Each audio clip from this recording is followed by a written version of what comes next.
Hello, I'm Bill Leipold, and welcome to this edition of Breakfast at the Barracks.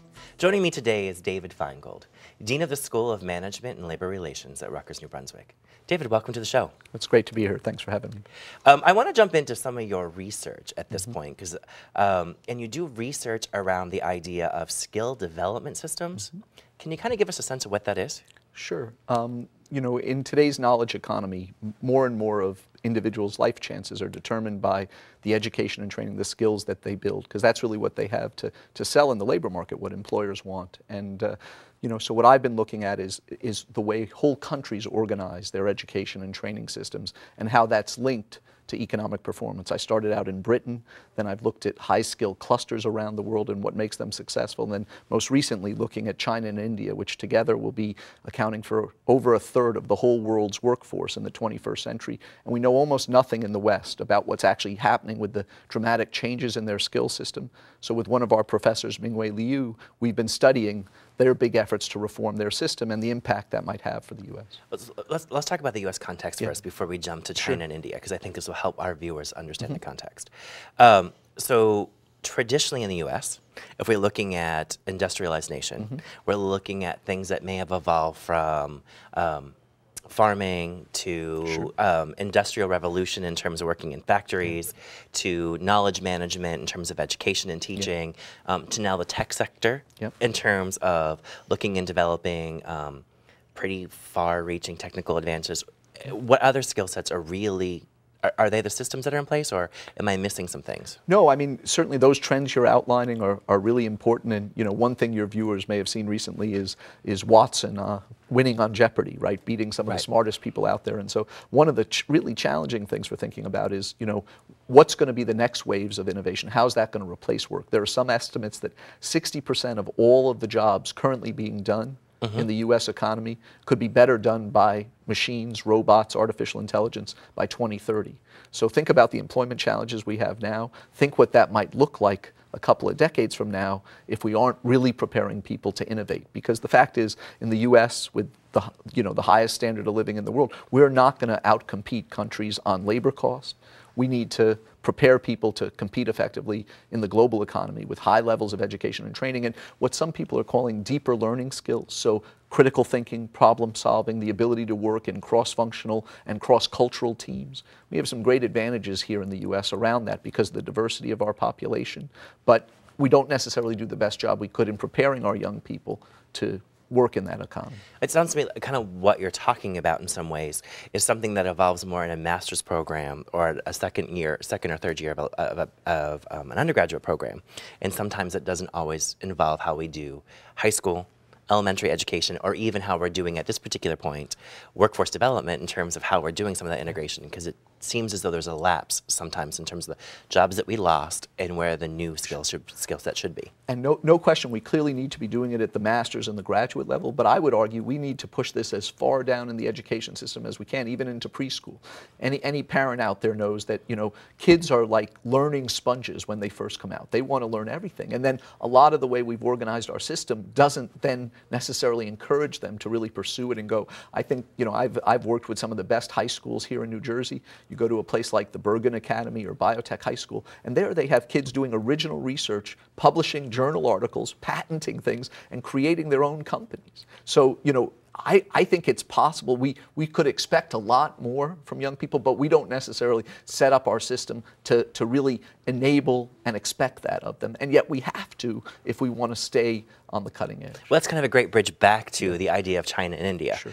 So how have they developed their systems within their countries and their societies to kind of really get students to critically think and kind of develop some of those skills that you're talking about? Well, I would say that they are not there yet. So relative to us, they still have a lot of catching up to do in that regard. But what they've done, which has been really amazing and pretty much unprecedented in human history, is how rapidly they have increased their investments and capacity in education and training. So to give you one example, China, entering the 1990s, had about 600,000 college graduates.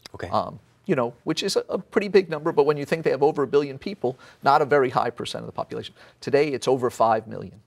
So they've been adding the equivalent of a university the size of Rutgers nearly every month. Wow. And so it's almost, you know, impossible to comprehend just how large the investment has been. In India, while we're struggling here to just keep our current levels of funding for education, in India, the 5-year plan is a 400% increase in their investment in education and training. Because both countries have realized that their future, their family's future, their kids' future, is dependent on the skills that their kids have. Because the big change is now that they've entered the World Trade Organization and now with the internet, the people who get these skills can work anywhere in the world. So let's talk a little bit about that, because you talk about when they make an investment. When you say the word they, is it governmental, is it infrastructure, is it money, is it funding, or is it all the above? Because that's when I'm trying to figure out what they and the investment is. It is all of the above, and definitely families. Because one of the things that both of those countries share with the U.S. is the idea that education is an investment, and that the families save. And we visited schools in the slums of Hyderabad and Delhi where families on only making $2 or less a day are paying to send their kids entirely to private school with no government support, because those schools are working better than the government schools. And so they're making that investment a huge chunk of their overall income, because they know that their family, not just their kid, but their family's life chances could be shaped by whether that child can pass the national exams, get into a good college, and then get a good job for a global company. And so that's really where they're focused. Intense scrutiny on that and building those investments. It's a different picture in China and India. China, a lot of the investment has come from the government because the government has a lot of resources. Right. In India, they're increasing it, but it's from a much lower base. And so a lot of the investment that has to happen there has been happening from individual families, from nonprofits, from others as well. Now, is there a suggestion that you could make, or an observation that you can make in terms of what India and China are doing and what the U.S. might learn from them? Well, I think it's not so much that we have a whole lot to learn from them in terms of what they're doing in education and training, other than the intensity of the commitment to it. I think still our universities, our schools are generally doing as good or a better job than what you're seeing in even their best ones. What's such a different situation is, if you go back a decade or two, only a tiny fraction of their populations was getting anything approaching a good education. Now they are. So the idea here that you got a college degree and then you were pretty much set for life, right? That you didn't know if you'd work for just one firm, but you did know you would probably have a pretty good earning and job. That's not true anymore, right? I mean, the easiest jobs to offshore in today's global economy, what you don't want to be is an average computer programmer. You're basically toast, right? Because you've got millions of people around the world who can do that. They don't necessarily need to have good English language skills at a fraction of the cost. So what it means for us is we really have to differentiate. We have to prepare our folks not just to be good technical skills, but to have a breadth, a combination of cross-functional skills, leadership skills, as well as a specialty where they're really world-class. The other thing I want to talk a little bit about onto is building sustainable organizations. A lot of your research has been about what we just talked about, but the other part of your research is building sustainable organizations. Give me a little working definition of what you see as a sustainable organization. Sure. Well, a lot of the times when we talk about sustainability, we think of the environment, and clearly that's an extremely important part of it, right? But I also think about sustainable organizations as ones that are meeting the needs in the long term of all of their stakeholders. So their employees, their customers, the communities in which they operate, and doing it in a socially responsible way, one that's making good use of its resources. And one of my concerns with the way we're operating in the U.S. is the incentives are all to be very focused on the short term, right? Did I maximize my quarterly profits? Did I deliver the maximum for shareholders, even if I destroyed the long-term capability of this organization? And so part of what I've been studying is new economic models that are different from the traditional for-profit public company that I think can create real economic value, but do it in a way that better meets the needs of all of these stakeholders. I think I want to explore that a little bit more, because in my head, I went to 3 organizations already. I went to the idea of Starbucks, I went to the idea of Google, and I went to the idea of Microsoft, because they all seem to be fitting some of that model. Right. So, meeting their stakeholders, having some sustainability in terms of having conversations about planning for the future, but they're also embedded in their communities, and they're also larger on the U.S. mind based upon the investments that they're making in long term. Am I on the right page with that? I think one of this is there's a multiplicity of models. It's not like there's one approach. And so each of those does something, I would say, that's part of this model, but in different ways. So if you look at Google, when they went public, they set aside $1 billion to create the Google Foundation that would take their core capabilities, but try to use them either in a for-profit or a non-profit way to deal with some of the world's most pressing problems. Microsoft, I write about as the sort of the modern robber baron model. I'm not so sure Microsoft itself as a corporate culture. They've done some good philanthropy. But what's really interesting there is, of course, Bill Gates and his wife Melinda, along with the Buffetts, have said, we've made a ton of money, but we don't believe a lot in inherited wealth. We're going to give it back. And so what they've created is one of the most powerful organizations in the world in dealing with global health and education issues, and so giving it back in a different way. And Starbucks, you know, they've been a big promoter of fair trade, of sourcing things where people are paying a premium, but they know that what they're getting is something which is going back and helping the people who are growing the coffee beans in a way that's both environmentally sustainable, paying a living wage. And so those kinds of things are all part of the kind of model that I'm talking about. I don't mean to change focus again, but I want to make sure we get your goals in for the School of Management and Labor Relations. You've been the dean now for a few years, and you're heading into some new goals, some new initiatives, and some kind of things that you want to accomplish. So I want to give you a chance to talk a little bit about that. Sure. Well, it's been an exciting time. I mean, first thing, just to make sure people are clear, we're unusual in the sense that Rutgers has 2 business schools, as well as our school, Management and Labor Relations, which focuses on the people side of organizations. We've got some of the world's leading scholars in HR and in labor and employment relations, and a lot of exciting things going on. Well, you're being really modest. The reality here is it's the #1 HR program in the United States, and it's one of the most critically recognized programs across the globe in terms of what they're offering for HR and labor relations. Absolutely. So I want our viewers to know that there really is. No, and that's what attracted me to Rutgers. You know, I was living out in California. It wasn't the weather in New Jersey that made me want to move. You know, it was the really great group of faculty staff that we have and the exciting work that they're doing. And we have some really promising new initiatives underway. We're about to have our first major for undergrads in human resource management. Just 2 years ago, we started offering undergrad courses. We've only been at the master's level before. We have over 850 students now enrolled in that, over 250 minors, and we're expecting, all going well in the next couple of months at the state, that the major will launch next year. I think that will be a great platform and chance for people to meet and interact with these world-class professors. Likewise, on the labor and employment relations side, for the first time, we launched a new degree, the Bachelor of Science, which is particularly targeted at working adults and non-traditional students. So it's the first time people could complete their whole Rutgers degree and never come to New Brunswick. So they could do it in the Freehold campus or Atlantic Cape, take courses online on the weekend. We wanted to be the most responsive place out there in Rutgers to meet the needs of people who are trying to study and work at the same time. And so, our mission really is to bring world-class education to the workers, to the companies of New Jersey. We have just under a minute left. I'm going to give you a chance to talk about the new PSM. Yeah. So the PSM stands for Professional Science Masters. That's a brand new kind of graduate education that's out there. And at Rutgers, we've created what we think will be the world's leading example of this new kind of education called the Master of Business and Science. And it just launched a year ago. We already have over 100 students in it, and we're making it the first global example of this kind of degree. So we've got partnerships with the Karolinska Institute, with 2 universities in Korea, with Australia. Going to add 10 more over the next couple of years so that students can get a really global education that combines business and different aspects of science and engineering. Thanks, I really appreciate it. Unfortunately, my producers tell me we ran out of time. I know there's a lot more to talk about. I would love to have you back on. Anytime. And love recommendations for faculty to be on the show. So Sure. Appreciate it. Great. We'll be right back. So thanks.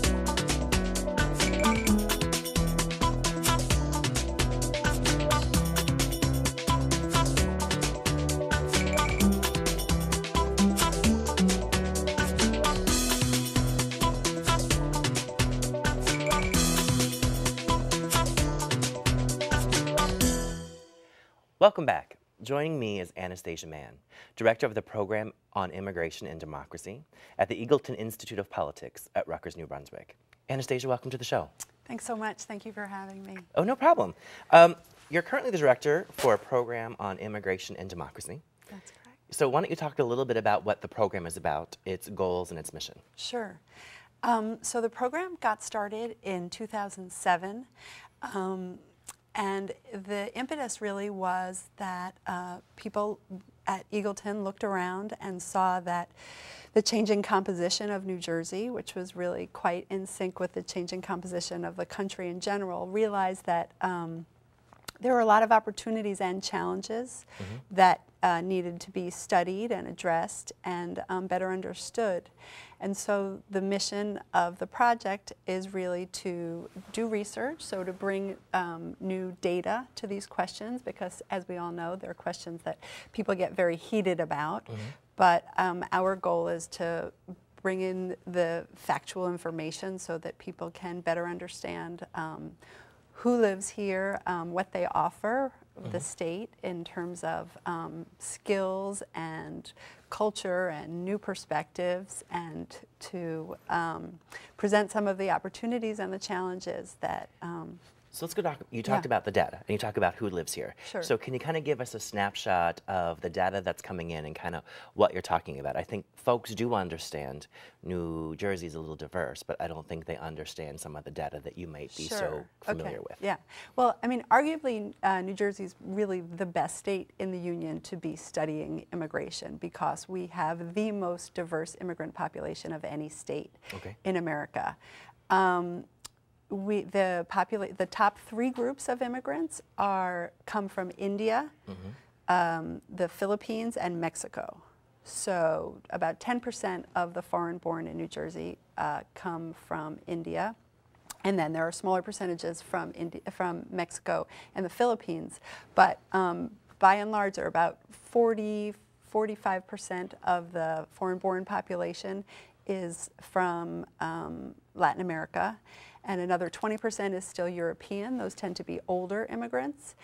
And then around 20–25% are from Asia. So the size of the Asian population in New Jersey is really pretty much what makes it most stand out from other states. The total is about 1.7 million people in the state, so about 1 in 5 people statewide is foreign-born, which is rather a large percentage. Well, can we talk about, so you gave me the data and you gave me the stats. Yeah. When we're looking at the state of New Jersey as a whole, are the populations you're talking about located more in the north, more on central New Jersey, Warren County, Burlington? I mean, can you kind of give me a sense of geography in terms of where folks are located? Yeah, that's a really good question. So historically, the immigration to New Jersey has been concentrated in the northern part of the state, and that's because the main port of entry has always been New York and Newark to some extent. So there's been overflow. I mean, even as far back as, you know, when Ellis Island was still in use, many of the people would get off the boat and come directly to New Jersey. So those northern counties, some of which you mentioned, Hudson, Essex, Bergen, they tend to have still the highest concentrations of immigrants. But slowly, as the opportunities are taken up there and the places to live and the jobs, people are filtering toward the center and the southern parts of the state. So that Middlesex County, where we sit now, where New Brunswick, where Rutgers New Brunswick is located, now has a much higher rate of immigration than, say, 10 years ago it did. And that largely is the Asian population that we talked about before, although also Latin Americans are increasingly moving in. So in certain municipalities, about 1 in 3 people was born outside of the United States, and that's in Middlesex County now. Now, I know the new data for 2010 census came out. Right. And I know that there's been a dramatic shift from 2000 to 2010. Right. Can you talk a little bit about where we've seen the growth patterns both nationally? Right. And I know you talked about, and how do they fit with the top 3 areas that you talked about? Because if I'm correct, you talked about Indian population, the Latin American population, specifically Mexico. Right. And there was the third one, I'm sorry. Philippines. The Philippines. Right. So can you talk about how our growth in New Jersey relates to the growth within the United States? Sure. So actually, in terms of share of the population, the states nationally that are seeing the most growth actually are concentrated in, it's sort of counterintuitive, but the southeastern part of the United States. So Georgia, Tennessee, North Carolina, those states have really seen explosive growth in the size of their immigrant populations. just quite recently. That's where the heaviest growth is reflected in the current census data. Do we have a rationale for that? Do we know why Well, that's again, happening? it's sort of what I said before. It's where the opportunities are. Okay. So, along the border, the sort of southwest part of the United States is pretty, people are already in those jobs. Immigration is there's a supply issue, but there's really a large demand issue. People only come to find jobs, really to make a better life for themselves and their families. So if there aren't opportunities, they won't come. And I just want to expand a little bit on the opportunities, because I know and we'll get back to this. Yeah. I think the majority of us, from the media coverage and from lots of rumor, believe that most of the immigrant jobs are around agriculture. Right. Or around day laboring. Right. Is that true? Is that not true? Is that what you're talking in terms of opportunity? Right. It's certainly true that there's a huge number of immigrants are concentrated in the fields you mentioned, in low-wage service jobs, in construction, in restaurants, in hospitality. Those are industries that are heavily dominated by low-wage earning immigrants. Okay. By the same token, there is also a large concentration of highly educated immigrants who are at the opposite end of the education and earning spectrum. So it's sort of, we think of it as a continuum? Yeah, well, a continuum which is very heavy at both ends. Okay. So there's a large contingent that is has low levels of education and earns low wages, and a large contingent that is highly educated and really, more than half of the pharmacists, for example, in New Jersey come from overseas. Were educated in many cases overseas. So in that case, physicians, it's the same thing. Scientists, that we have whole industries, for example, in New Jersey that are really able to exist only because of the foreign-born people who fill those jobs. So let's go back and circle back around. So Sure. when we're talking about the expansion in the Southeast, specifically among immigrant populations, Yeah.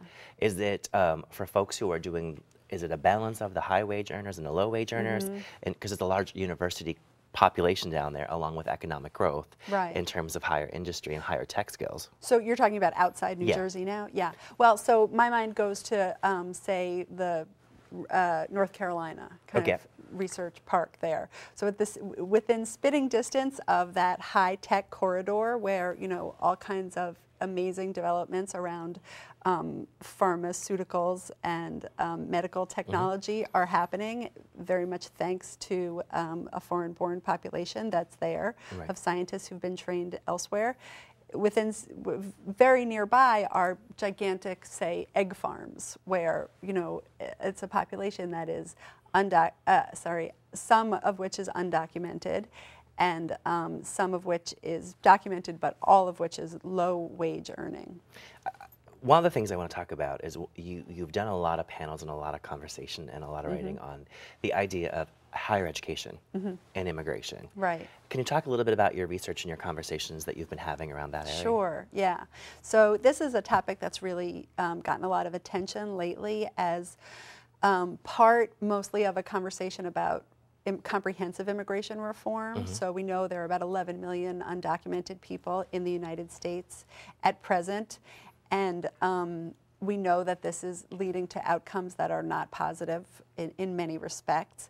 One of them is that there's a cadre of highly qualified students who have lived in New Jersey their whole lives, more or less, having arrived as little children, not a decision that they made themselves.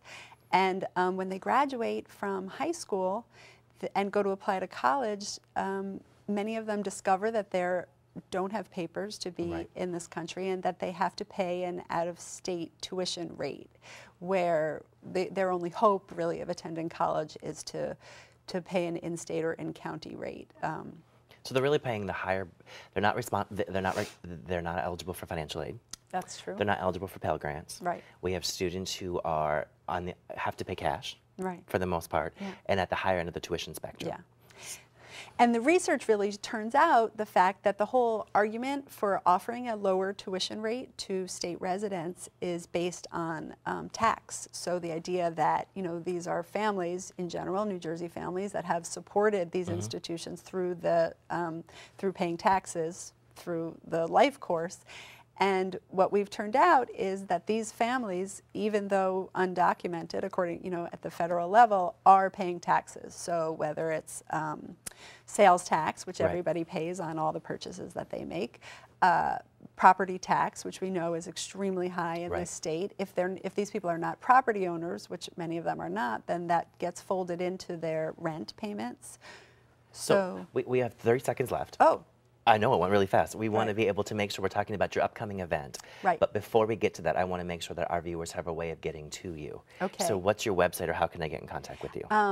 The program on immigration and democracy is part of the Eagleton Institute of Politics. So if you look at I don't know the exact website, but it's Eagleton Institute of Politics and program on immigration and democracy. All right. So let's talk really fast in 30 seconds, kind of the program that's on the horizon. Okay, so there are 500,000 people in New Jersey who have green cards, who are legal permanent residents, who are qualified to become citizens.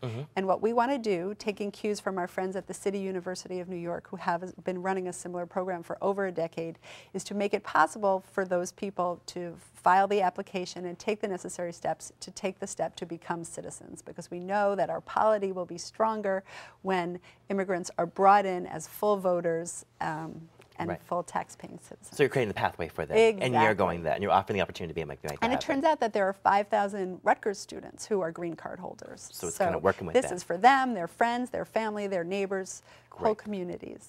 All right, at this particular point, we need to go. Great. I'd love to have you back. I'd love to hear some of the more information you all are Super. working on at Eagleton. So thank you so much for being with us. Thanks for I really having me. appreciate it. That's all we have for this time, this edition of Breakfast at the Barracks. For more information about any of the subjects we've discussed here today, please visit our website at rutgers.tv. For all of us at the Rutgers Division of Continuing Studies, I'm Bill Leipold, and thanks for watching.